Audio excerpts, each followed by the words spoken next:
So is there room for debate on loyalties and nations? There most certainly is, although we continue to believe there are more productive ways to debate the issues than by shooting bystanders.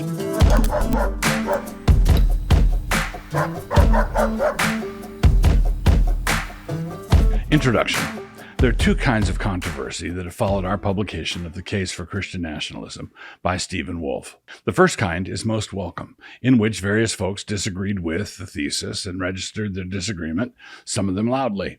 One of our great cultural blessings is that we live downstream from an era when America was a good example of Christian nationalism, which is why we still have the freedom to debate and express our disagreements in such a fashion. But the other approach has opted for a proxy row and is simply trying to get Wolfe's book canceled. This second kind of controversy erupted last week when it was alleged that Thomas Accord, a friend and colleague of Stephen Wolfe's, had published more than a few disturbing tweets a couple years ago. Accord initially claimed that the tweets are not his and that someone has impersonated him. His account of the whole thing is linked in the description, and he has filed an impersonation claim with Twitter. At the same time, he is working with his pastors, and a thorough pastoral review is also in process. In the meantime, the sleuths who are after him have assembled additional evidence that the tweets are in fact his, and I would add that the circumstantial evidence against him is not trivial and needs to be taken seriously. In the meantime, you should probably still get the book that everybody's talking about. It might be wise to pick up a copy of the book that they don't want you to pick up. Perhaps you should read the book that they don't want you to read. What's in our budget? As far as the Accord aspect of this story goes, there are only two basic options.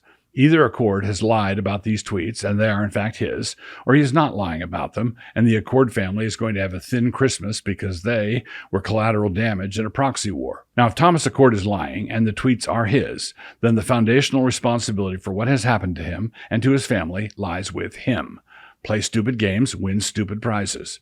If he's not lying and a lynch mob got the wrong man, then we can expect the lynch mob to feel as much remorse after the fact as is customary upon such occasions. In the meantime, defending Accord's right to deny his guilt in this matter, as we have done, and to desire a fair hearing for him is not the same thing as defending the tweet crimes themselves, as they were clearly published by someone who was not right with God. I bring this up because many of the members of the internet jury in the cloud have evidently not yet taken advantage of this free giveaway of a justice primer. But we here in Moscow have budgeted for both possibilities. As far as we are concerned, at least up to this point, it doesn't really matter. There are conditions under which it could matter, but as things now stand, it doesn't matter. For our thinking on that, please see the press release from Canon below. The target is Wolfe. The larger allegation is that Stephen Wolfe is a wolf in sheep's clothing, and that he is a bad actor, a die-hard Kinist himself, and one who knew good and well what Thomas Accord was up to in his spare time. His book is a thinly disguised apologetic for white Christian nationalism, and so on. But in times like these, we would be out of our minds to pull a book simply because of allegations like that. This is 2022. What isn't racist these days? Now, if actual hard evidence of bad deeds were to be produced, of Wolfe himself and not of a friend of a friend of a friend, we would then play the ball as it lays, obviously. Say that a photograph of Stephen in blackface surfaced, or of him in a KKK outfit emerged, and it was undeniable that it was in fact Stephen. We would take him aside at that time and say, friend, we don't think that Canon Press is the place for you. You belong in Virginia's gubernatorial mansion, or perhaps you might serve as the Prime Minister of Canada, or words to that effect. We would offer to buy him a bus ticket to Richmond or Ottawa. A third party might then take him aside and tell him that forgiveness for this kind of thing cannot be found in Christ, but only in becoming a Democrat. But also at that time, we would also not apologize for our refusal to take action earlier. And why? Because the sentencing should always come after the trial, a trial in which actual evidence was introduced, like in the old days. See Ibid. In the meantime, since we've been talking about circumstantial evidence, what about the circumstantial evidence here to date? If Wolfe is a Kinist, trying to advance the Kinist agenda, then why on earth would he write a book that contradicts the Kinist agenda and then get it published with a press that is so manifestly hostile to the Kinist agenda?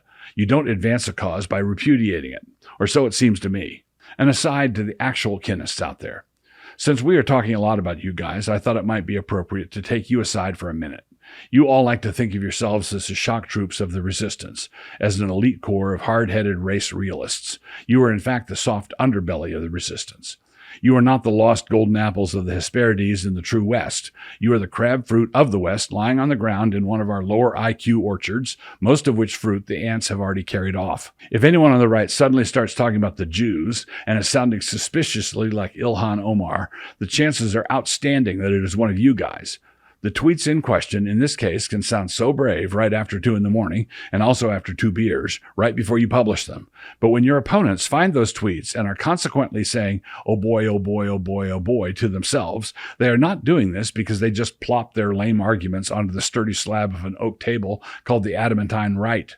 No, they actually found a $2 card table of the wobbly right, the kind that collapses as soon as they put any kind of weight on it. That's why the oh boy, oh boy, oh boy reaction. This below is something I said last summer in a discussion with ministers in the CREC.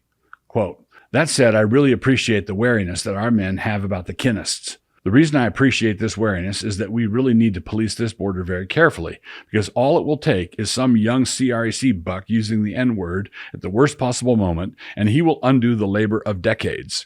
Me discussing with fellow ministers how we might guard our denomination against this kind of crap.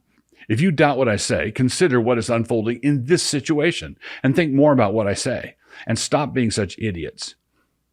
Already distant. Confronted with this kind of grease fire, we are not going to distance ourselves from anything that we were not already distanced from. We never want outrage, which in these demented days is almost always eager to drive the car, to be allowed anywhere near our steering wheel. There is an important principle here, and to illustrate what I mean, I need to adjust something that Accord said in his statement. Quote, even Douglas Wilson himself became involved in warding off damaging claims against himself or Moscow generally. Canon Press published Wolfe's book with a series of posts and videos denying racism and anything adjacent to it. Thomas Accord, My Story. But my recent attacks on kinism, anti-Semitism, and the like are nothing new. They are not examples of me trying to sidle away from anybody for PR reasons. I've been fighting with kinists and their ilk since Joel McDermott was still in short pants. I've been fighting this kind of rancid thinking for decades because it is one of the oldest methods Satan has employed for corrupting the gospel. See, for example, 3 examples in the description. And there are plenty more if you like. I write like I hate this stuff because, and please follow me closely here, I hate this stuff because Bible. The reason I fight ethnic animosity and ethnic vainglory is because such attitudes are manifestly wicked, and one of a faithful preacher's central tasks is to attack sin. Preach the word, be instant in season, out of season, reprove, rebuke, exhort with all longsuffering and doctrine. 2 Timothy 4:2.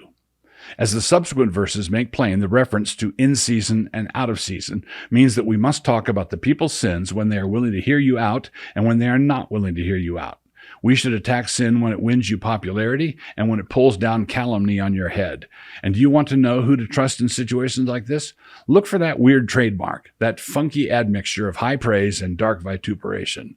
The first great satanic attempt to unravel the gospel in this particular way was at Antioch, and the Apostle Paul identified the attempt to segregate Jew and Gentile there as rank hypocrisy on the part of Peter and Barnabas, Galatians 2:11-13, and a falling away from grace on the part of any Galatians who went along with the same kind of nonsense, Galatians 5:4.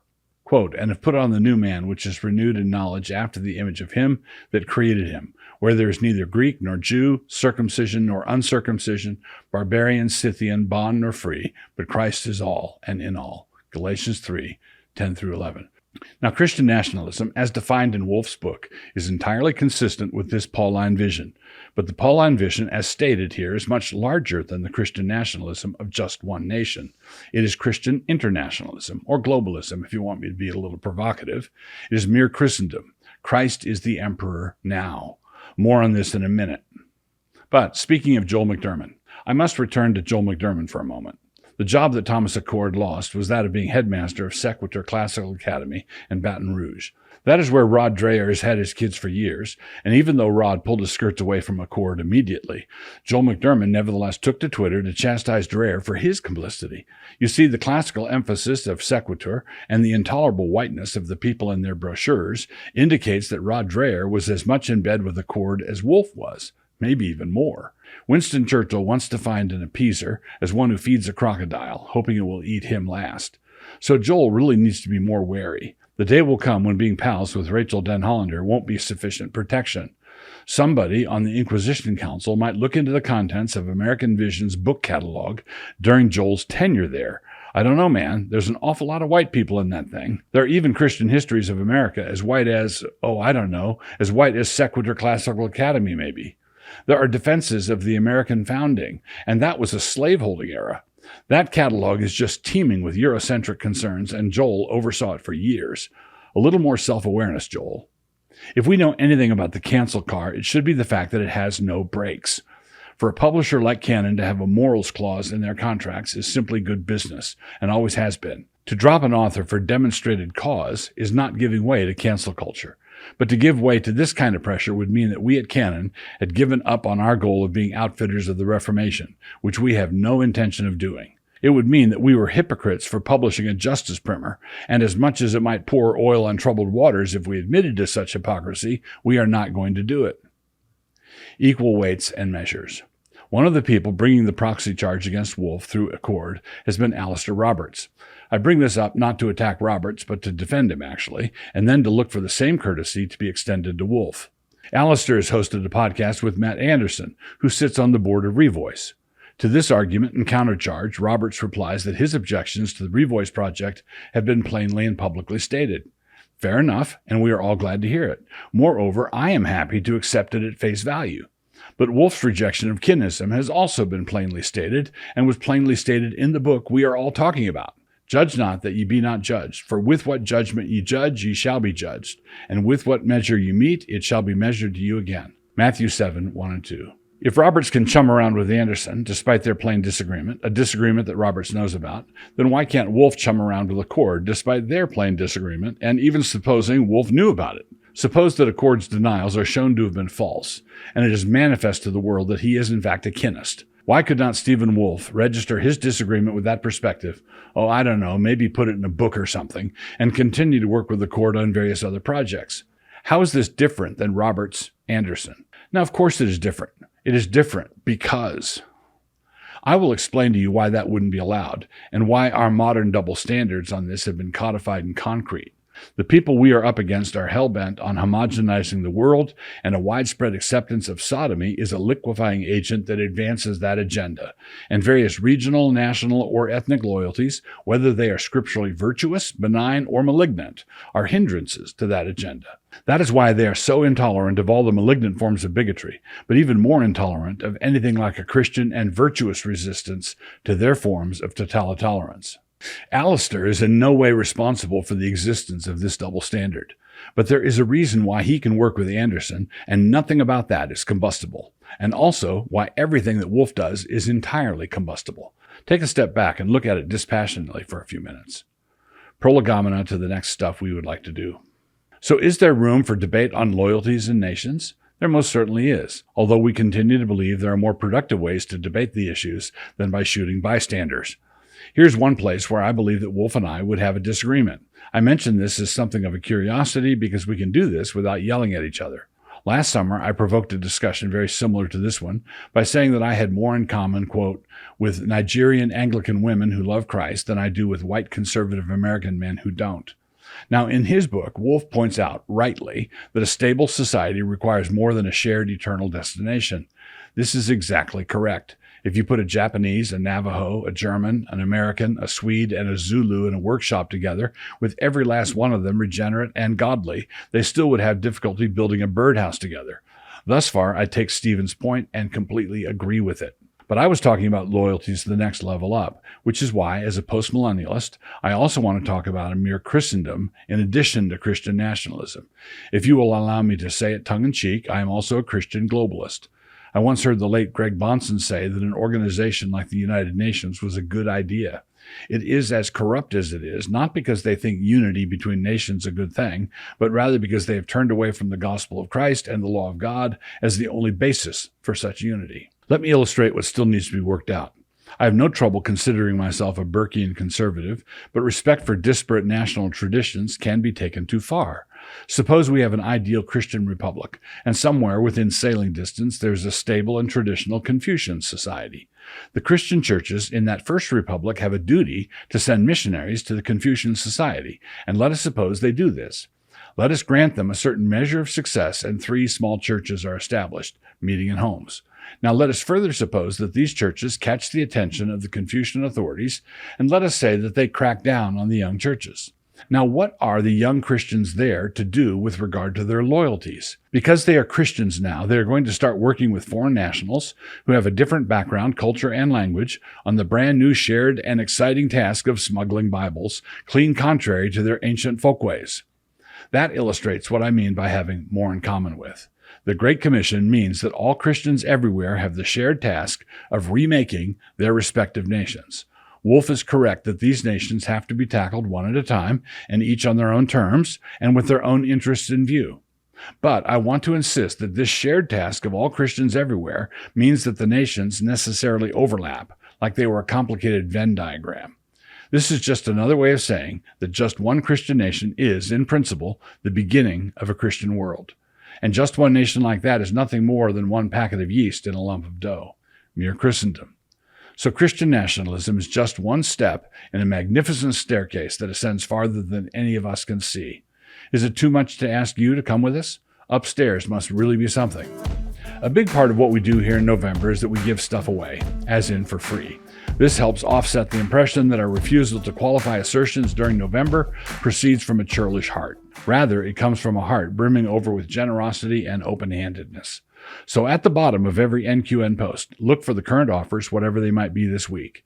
Please note that these are different from the earlier giveaways. I want to exhort you to take advantage of these giveaways. We've already busted all previous records for free books going out the door, numbering in the tens of thousands actually, and it would be really fun to lap ourselves a few more times. 1. This week's links to free Kindles include 3 free books, not just 2. The first is my book, Productivity, which is my attempt to explain how to get things done. The second is George Grant's An Experiment in Liberty, a book on the American founding. The third book is Plowing in Hope, which is a study on the theology of culture. 3 free books in all. 2. Also in November, anyone can get 1 free month of Canon Plus using the code NQNQ. This only works for new subscribers. Sorry, it doesn't work for existing or annual subscriptions. If you do this, you'll be able to watch my new documentary and to do so for free. The name of the doc is How to Save the World in 11 Simple Steps. That would be simple steps, not easy steps. Critics should be sure to watch it in order to confirm their suspicions about the apparent megalomania of the title, but which will turn out to be a dud. Since disappointing my critics has become something of a hobby of mine, I do encourage critics to take advantage of this free offer. 3. In this November, current subscribers can give a year's subscription of Canon Plus for just $50, $49.99 instead of $95.88. That way you can get that pastor, friend, or enemy the Canon Plus content they've been so wishing for. 4. For the rest of November, e-versions of a Justice Primer are free here in my Mablog store. I think the people who are fighting Wolfe's thesis through hostage-taking might need a refresher.